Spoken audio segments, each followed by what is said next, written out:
জুলাইয়ের সেই উত্তাল দিনগুলো যখন রাজপথ রঞ্জিত হচ্ছিল বাংলার দামাল ছেলেদের রক্তে, যখন সারা দেশ একাট্টা হয়েছিল বৈষম্যের বিরুদ্ধে, ঠিক তখনই পর্দার আড়ালে চলছিল অন্য এক খেলা। সম্প্রতি সামাজিক যোগাযোগ মাধ্যম এবং বিভিন্ন মহলে গুঞ্জন উঠেছে এক পরিচিত মুখকে নিয়ে। অভিযোগ উঠেছে সেই সংকটময় মুহূর্তে তিনি ছাত্রদের পাশে না দাঁড়িয়ে কাজ করেছেন তৎকালীন শাসক গোষ্ঠী আওয়ামী লীগের পক্ষে।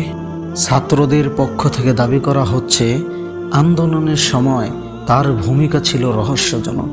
অনেকেই একে বলছে প্রকাশ্য গাদ্দারি। যেখানে সাধারণ মানুষ বুক পেতে দিচ্ছিল বুলেটের সামনে, সেখানে তার মতো প্রভাবশালীরা কেন ক্ষমতার দোষামদি করে যাচ্ছিলেন? বিভিন্ন তথ্য উৎপাত বলছে তিনি কেবল নীরবই ছিলেন না, বরং আন্দোলন দমনে পরোক্ষণভাবে মদত দিয়েছেন।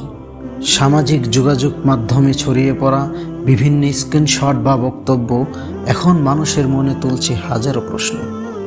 সাধারণ ছাত্ররা আজ জানতে চায়, কেন এই দ্বিচারিতা? একটি বিশেষ রাজনৈতিক দলের এজেন্ডা বাস্তবায়ন করতে গিয়ে তিনি কি ভুলে গিয়েছিলেন নিজের নৈতিকতা? জুলাইয়ের গণ অভ্যুত্থান আমাদের শিখিয়েছে সত্যের পক্ষে থাকতে, কিন্তু ক্ষমতার লোভ আর সুযোগ সন্ধানী মানসিকতা কি তাকে অন্ধ করে দিয়েছিল?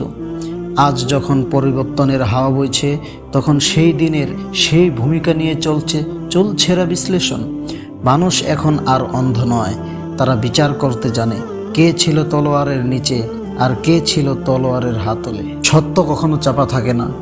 জুলাইয়ের ইতিহাস লেখা হয়েছে রক্ত দিয়ে, আর সেই ইতিহাসে বিশ্বাসঘাতকদের জায়গা কোথায় হবে তা সময়ই বলে দিবে। আজকের মতো বিদায় নিচ্ছি, আমাদের সাথেই থাকুন। ধন্যবাদ।